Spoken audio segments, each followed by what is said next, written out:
নমস্কার। আপনাদের সামনে আমি একটি ভাগবত কথা আমার গুরুদেবের মুখে শোনা আপনাদের কাছে তুলে ধরছি।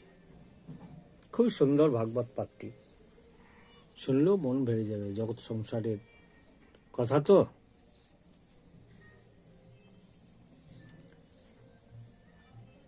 ধর্মরাজ যুধিষ্ঠির রাজ্যে মহাকাল এসছে। কলি, দাপরের শেষে কলির প্রথম। তখন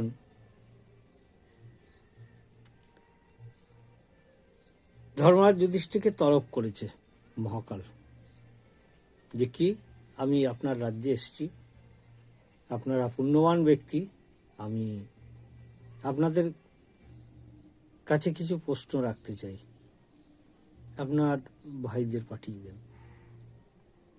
তখন ধর্মরাজ যুধিষ্ঠির নকুলকে পাঠিয়ে দিল।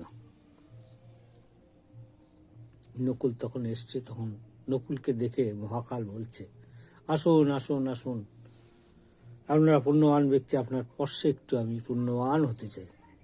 এলো। তখন জিজ্ঞাসা করছে, আপনাকে কিন্তু একটি প্রশ্ন করব, সেই প্রশ্নের উত্তর দিতে হবে, না দিতে পারলে কিন্তু আপনার পাথর হয়ে থাকবে। বলে হ্যাঁ হ্যাঁ জিজ্ঞেস করুন তো। তখন ওই নকুলকে মহাকাল প্রশ্ন করছে যে, তাহলে শোনেন প্রশ্নটি।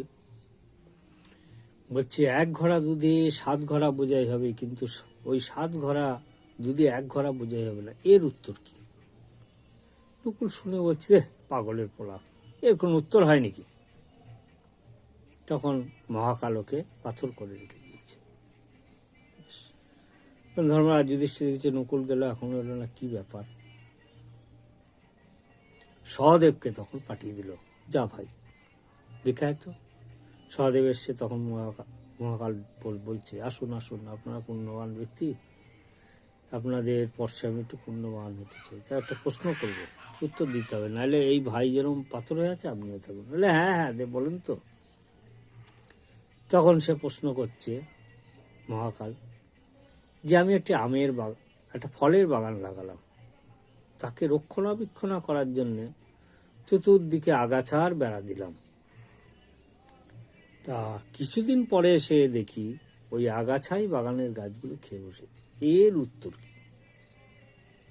তখন সহদেব বলছে, আরে আপনি পাগলের প্রলাপ বকছেন, এইগুলো